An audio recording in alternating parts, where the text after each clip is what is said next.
Muy buenos días, hermanos en Cristo y María. Una mañana más aquí para compartir la palabra dulce de Dios. Les habla el Padre Tomás Galarza Figueroa. Este es su canal de gracia y bendición. Hoy es miércoles 11 de agosto de 2021, todavía estando en la semana número 19 del tiempo ordinario. La primera lectura de hoy está tomada del libro del Deuteronomio en el capítulo 34, versos 1 al 12.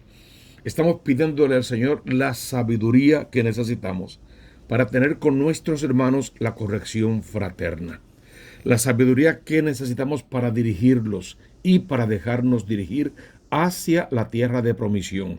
No ya a la tierra que emana leche y miel, a la vida eterna. Entonces pedimos al Señor que nos ayude a contemplar el rostro de un Dios de promesas cumplidas. Y así como le cumplió a Moisés y a su pueblo, también esperamos que nos cumpla a nosotros la promesa que nos hizo. Que podamos arrepentirnos de verdad de culpas y pecados, terminar con aquella vida pecaminosa para empezar a vivir una vida en la gracia y con esa vida en la gracia alcanzar entonces la vida eterna. ¿Qué dice la primera lectura de hoy?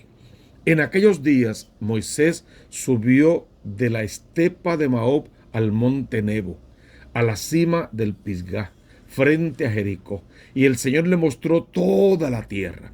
Y comienza a describir toda la tierra que el Señor le mostró, que fue aquella misma tierra que le prometió a sus antepasados y que de hecho viene a cumplirle a ellos ahora. Sin embargo, lo que se nos va a narrar justamente después de esta descripción de la tierra es la muerte de Moisés. Una vez que dice todos los datos de esa tierra, va a decir: y allí murió Moisés, siervo del Señor, en Moab, como había dispuesto el Señor. Lo enterraron en el valle de Moab, frente a Bet-Fegor, y hasta el día de hoy nadie ha conocido el lugar de su tumba. Moisés muere entonces sin entrar a la tierra prometida, viéndola solamente de lejos, para que se dé cuenta de que el Señor sí le va a cumplir la promesa que le hizo a sus antepasados, a él y al pueblo de Israel, al pueblo elegido. Hay un dato que a mí me gusta mucho y me gusta interpretarlo de esta manera. Jesús llama a Josué, le impone las manos y lo nombra el nuevo líder, el nuevo caudillo del pueblo, y le dice que él sí hará que el pueblo entre a la tierra prometida. Me gusta ese texto porque me parece que es lo que ha pasado en la iglesia a través de toda su historia. Mueren unos, nacen otros. Unos grandes líderes hemos tenido que por ley de vida tienen que morir. Y Dios suscita otros grandes caudillos, otros grandes líderes, otros grandes papas, otros grandes obispos, otros grandes sacerdotes, otros grandes laicos que continúan con la obra misionera de la iglesia, llevando la palabra de Dios a todas partes. Moisés murió como tenía que ser y cumplió lo que le tocaba de la parte del plan de Dios. Las razones ni vienen a cuenta, lo que importa es que el plan de Dios sí se siga cumpliendo. Moisés toma la batuta y definitivamente lleva al pueblo, lo hace entrar a la tierra prometida, y conocemos todas las peripecias que le tocó sufrir para que eso sucediera y lo que pasó después de que el pueblo entró. Y después de nuestro hermano vino otro hombre más a dirigir el pueblo hasta hoy, podríamos decir la iglesia verdadera, la de Cristo, la que se fundó sobre la cabeza de Pedro, sigue siendo magistralmente dirigida por el Papa Francisco. De esa manera encontramos la conexión entre una cosa y la otra y nos dejamos guiar por el Cristo de la gloria, que en fin de cuentas es nuestro verdadero caudillo, aquel quien dio su vida por nosotros. El texto de hoy termina diciendo: Josué, hijo de Nun, estaba lleno del espíritu de sabiduría, porque Moisés le había impuesto las manos. Los hijos de Israel lo obedecieron e hicieron con el Señor, e hicieron como el Señor había mandado a Moisés. Luego va a decir: no surgió en Israel otro profeta como Moisés. Me gusta esto también, porque a mi gusto se refiere a que Dios hizo una alianza con todo un pueblo.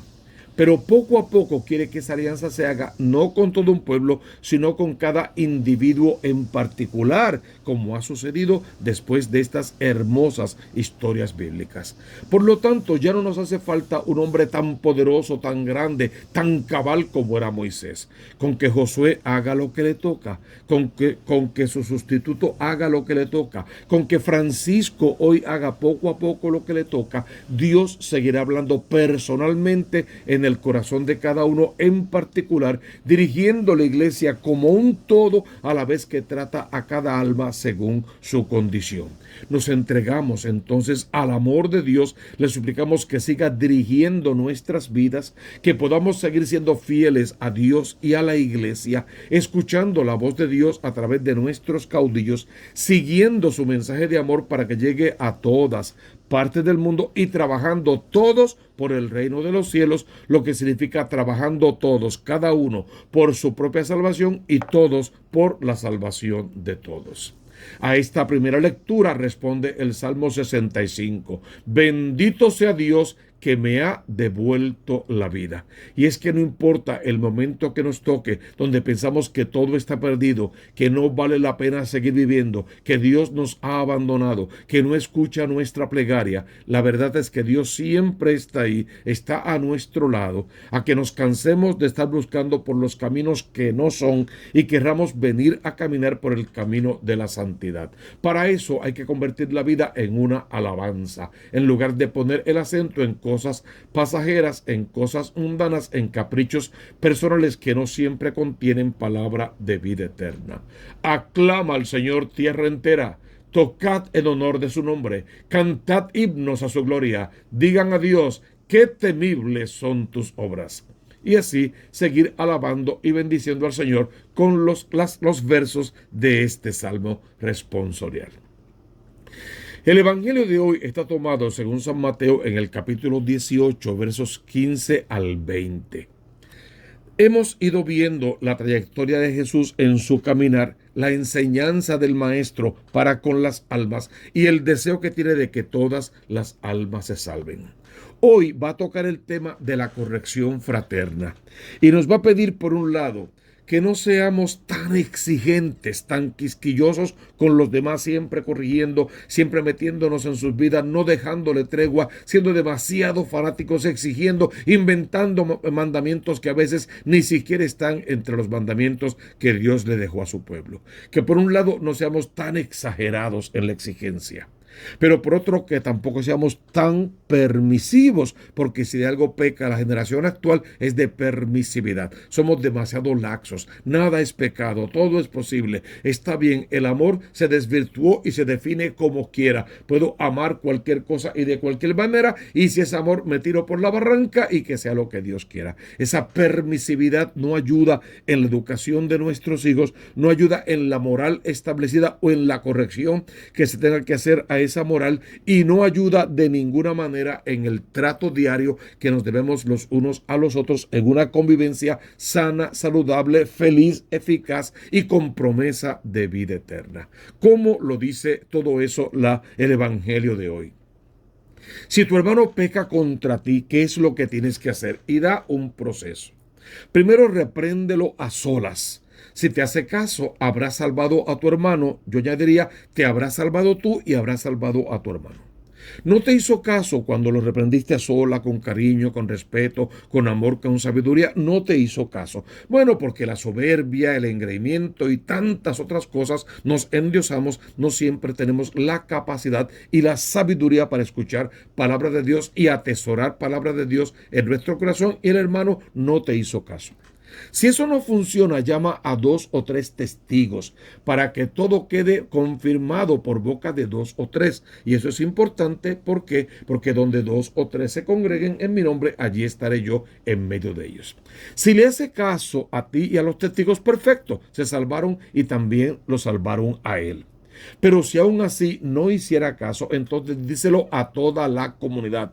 Hazlo público, que toda la comunidad se entere. ¿Para qué? Para que quede ante la comunidad, para que se vea el esfuerzo que se hizo y para que quede bien claro ante todos y luego no nazcan disgustos de que se intentó salvarlo y él no quiso salvarse.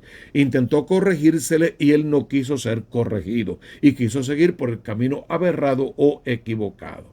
Si no le hace caso ni siquiera a la comunidad, considéralo como un pagano o un publicano o lo que es lo mismo, déjalo por incorregible. Hay un proceso que tú debes cumplir. Corrige a tu hermano, corrígelo bien, corrígelo a solas. No seas permisivo con él, no seas tampoco tan exigente. Dale oportunidades, déjalo que se manifieste, que exprese sus sentimientos, respeta su condición, atesora lo que está sintiendo en ese momento, pero no deje de darle el consejo oportuno con las palabras correctas, el mandamiento que debe cumplir con alegría, pero sobre todo el testimonio de vida, que te vea a ti conociendo a Dios, amando a Dios, cumpliendo con la voluntad de Dios y siendo un hombre feliz, que vea que vale la pena ser un buen cristiano, porque los frutos del buen cristiano es un hogar feliz, una familia dichosa, una vida plena y sobre todo una garantía del tesoro en el reino de los cielos.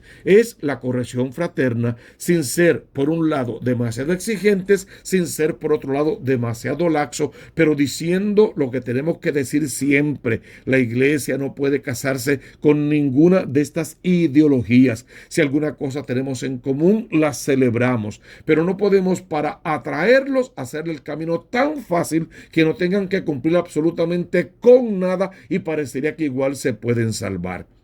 No podemos renunciar a lo establecido por Dios, a lo mandado por la iglesia, a la tradición de la iglesia verdadera, a los mandamientos de la ley de Dios y de la iglesia y a la sana convivencia desde una moral elevada, propia, digna, bien cumplida, pero también a la vez que se pueda cumplir, que no sean los mandamientos más grandes que nuestras propias fuerzas. Porque dice la palabra, en verdad les digo que todo lo que ates en la tierra quedará atado en el cielo y todo lo que desates en la tierra quedará desatado en el cielo. Una frase semejante a esta se va a escuchar en el momento en que Jesús instituye el sacramento de la confesión, dicha a Pedro como primer papa de la iglesia. Lo que tú ates en la tierra quedará atado en el cielo, lo que tú desates en la tierra quedará desatado en el cielo. Allí no tiene que ver con el perdón de los pecados, sino con la autoridad que Pedro tiene como papa, como vicario de Cristo, como representante de Dios entre los hombres. Aquí tiene el mismo sentido. El amor es una autoridad suprema. Y si yo perdono a mi hermano de corazón, seré perdonado por Dios en el cielo y él quedará libre. Y yo quedaré libre también para poder seguir caminando en la presencia del amor de Dios. Entonces no guardemos rencores, no hagamos ataduras, no condenemos innecesariamente a los demás, no nos coloquemos como dioses en la vida de nadie, solo presentémosle al verdadero Dios, hagamos que de ese Dios se enamoren y que vivan cumpliendo con la voluntad de ese Dios, tal como el Dios verdadero la dejó estipulada y no con las interpretaciones banales y el aumento de mandamientos que muchas sectas quieren imponer sobre los hombres hoy día, sino que vivamos en el puro amor de Dios, porque al final seremos juzgados en el amor y Dios, que es todo libertad, tiene unas normas que nos ayudan a cumplir en todo con sus mandamientos para vivir bien en este mundo y también heredar la vida eterna. ¿Cómo termina este evangelio de hoy? Les digo además que si dos de ustedes se ponen de acuerdo en la tierra para pedir algo, se lo dará mi Padre que está en los cielos, porque donde dos o tres estén reunidos en mi nombre, allí estoy yo en medio de ellos. Es una invitación a cada familia. Únanse los miembros de cada familia como un núcleo, como una iglesia doméstica. Tómense de la mano en un lugar bien oportuno. Alaben a Dios, bendigan su nombre, dancen para el Rey, cántenles himnos inspirados, lean y recen salmos, reciten de memoria los textos bíblicos, para que Dios se manifieste en esa pequeña comunidad, en esa coinonía de amor, en esa iglesia doméstica, en esa célula de la iglesia verdadera. Reúnanse en oración como familia antes de los alimentos, antes de acostarse, al momento de levantarse ante cualquier situación y por el puro deseo y gusto de alabar y bendecir a Dios. Oren juntos, porque la familia que reza unida permanece unida, y porque donde hay dos o más reunidos en mi nombre, allí estaré yo en medio de ellos.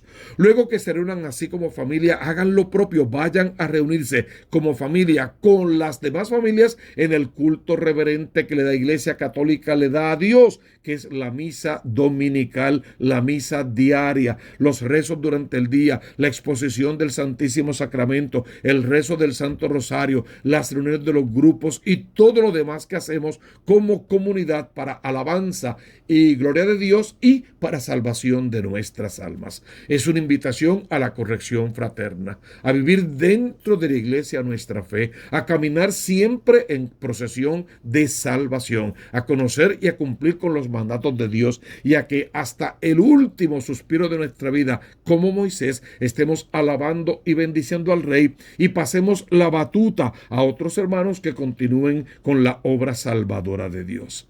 Que el Dios amor se derrame con poder sobre toda la asamblea en esta mañana santa y nos acompañe el resto de nuestras vidas, porque tú conoces la consigna: busca primero el reino de Dios con su justicia y todo lo demás vendrá por añadidura. Suscríbete al canal de la Diócesis de Mayagüez, y a este canal Tomás Galarza Figueroa. Toca la campanita, por favor, para que te lleguen las notificaciones de todos los días. Deja tus comentarios y interactúa con respeto con los demás que comentan. Prométele también tus oraciones y tu intercesión. Aconseja ahí a nuestros hermanos y cuéntanos tus experiencias de fe y tus testimonios de vida. Todo eso lo agradeceremos. Déjanos las intenciones para la Santa Misa y las sugerencias de cómo podemos mejorar nuestro canal, y también las correcciones que quieras hacerme, porque a veces también se nos va la nota y decimos una que otra palabra fuera de tono. Ayúdanos entonces a que el Evangelio pueda seguir llegando de oído en oído, de corazón en corazón, de casa en casa y a todos los rincones del mundo. No olvides también que desde el cielo tienes que recibir la bendición, y para eso hay que abrirle el corazón al Redentor, y que sea en el nombre del Padre y del Hijo y del Espíritu Santo. Amén. Amén y amén.